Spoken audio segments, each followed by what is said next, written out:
As we've been reporting on the show, it's a dire situation in the farm economy, and that situation is only getting worse, and it seems especially bad in the Mid-South. An ag lender telling me if you compare it to a hurricane, the Midwest is just starting to see hurricane-like winds, whereas Arkansas is in the eye of the storm where the roof has already blown off and water is coming into the basement. And as catastrophic collapse looms in agriculture, farmers have one major plea. We need help, and we need help now. As combines chew through this year's crop, farmers in Arkansas are faced with a bleak reality. This crop they're harvesting is coming at a steep financial loss. And for some, this marks the fourth year in a row they won't make any money. What the general public doesn't realize is these things have not just occurred over the last 6 months. In our particular situation, we started noticing shortfalls in 21 and 22 simply because of the input costs. That worry and concern took center stage last week. Tommy Young farms in Northeast Arkansas, and he was just one of around 400 farmers who showed up at a meeting in Brooklyn, Arkansas. A meeting that was supposed to be just a handful of farmers at a local bank, once word got out, turned into something so much more. And for farmers, there was one resounding message: we need help, and we need it now. There was not one person that got up and blamed anyone for anything. Basically, what we were trying to do and what everyone was trying to do was explain the situation, make certain that our congressional delegation understood the situation that is happening in Arkansas and the surrounding states. And that enough told me that this is real. Young says as he parked and saw trucks lining the road and lines of people standing outside to get in, the somber mood became very real. It felt just like a funeral. And then when we got inside, you didn't see signs being held up. You didn't hear screaming or any kind of thing like that. You saw people that were genuinely concerned about the industry as a whole. Well, and Tommy, were you surprised? I mean, the fact that this was during harvest, it's not like it had rained and pushed people out of the field. It's like farmers parked their combines to come to this meeting. We did. And that showed the importance of it. No matter what we said or got up and spoke, the number of people there is what told the tale.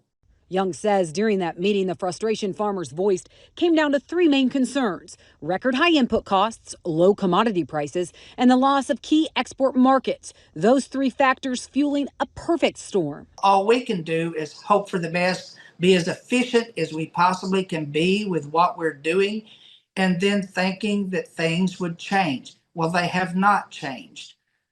They've gotten worse. Arkansas Rice Growers Association penning this letter highlighting the issue. In the letter, Kenneth Graves said he was told by two different banks that 30 to 40% of their farmer customers in Arkansas will not be able to farm next year unless something changes. When I was told that information, one was in South Arkansas, the other bank was in Northeast Arkansas.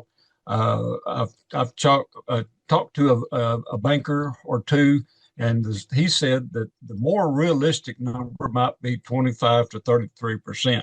But now that may hold true for a lot of banks. Now, in some places, it could be higher, it could be lower. Greg Cole started in ag lending in 1984, and he says as Arkansas farmers stare at losses on every crop they grow, it's not a repeat of the 1980s, but it's eerily similar. This is the most stress I've seen since the 80s when you come to farm profitability, i.e. farmers losing money there. One positive we have now compared to the 80s is land values.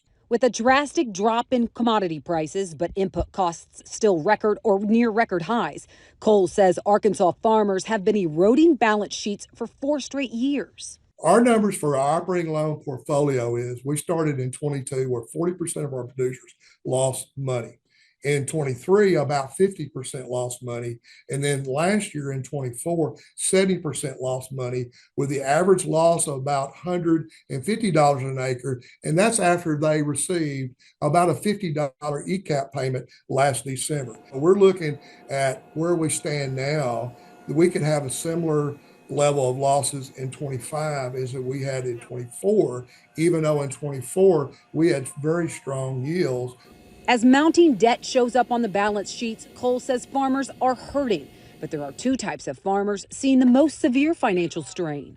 The ones that rent most of the land, especially if they've got on the more higher end, the rent, and then young beginning farmers that are still, they didn't have the opportunity to build up a lot of equity. They didn't have a lot of altitude. So those and the ones that have incurred these multiple year losses that where their balance sheet debt has swollen to a level that it's hard to service a debt when you add the interest rate cost on top of it. And in talking to farm credit colleagues from across the country, he says next to the Central Valley of California, farmers in the Mississippi Delta region are in the most severe shape. There was 62 farm equipment sales in eastern Arkansas in this past winter. That's the most I can recall, anecdotally speaking, than any time in my career since the 80s. And I think where we're looking at now is we're looking at least that many or more. It could be double that if we don't get major intervention in the markets or a intervention from DC. Really, we need another ad hoc payment, maybe in a form of an MFP type payment that we received back in COVID. But we need some major help here, or we're going to have a lot less farmers in 26 and 27. But it's not just farmers in the Delta seeing the financial strain this year. Ag economist John Newton telling Michelle Rook, even though the overall net farm income picture from USDA looks strong, it's a very different situation when you take out livestock and look at just crops. In fact, if you look at the data, crop cash receipts over the last 3 years have declined by $71 billion when adjusted for inflation. And Michelle, that matches the largest decline that we've seen in history. So the pressure in the crop space is very real.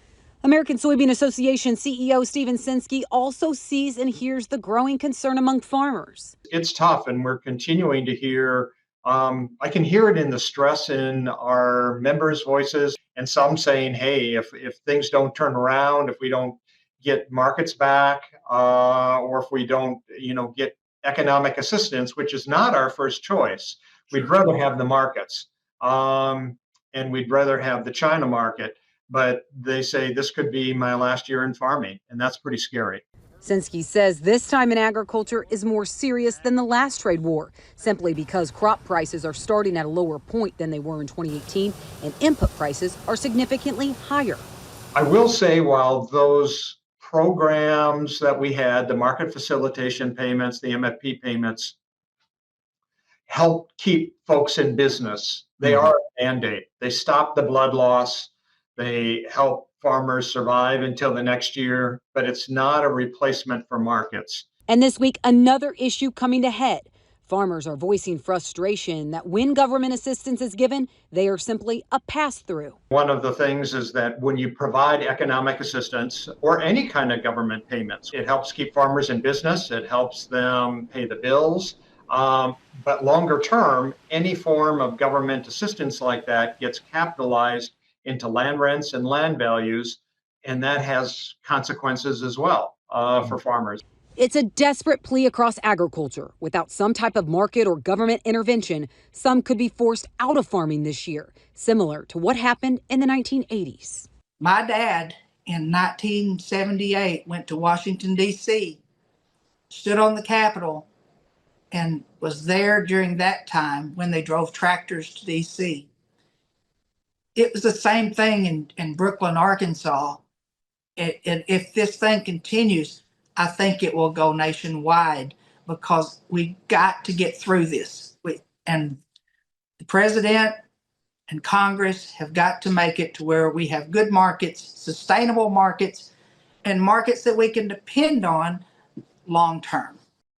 Well, one of the sticky issues farmers brought up there and as a challenge are the high input prices that just seem to keep climbing. We'll get into fall fertilizer prices with Josh Linville next.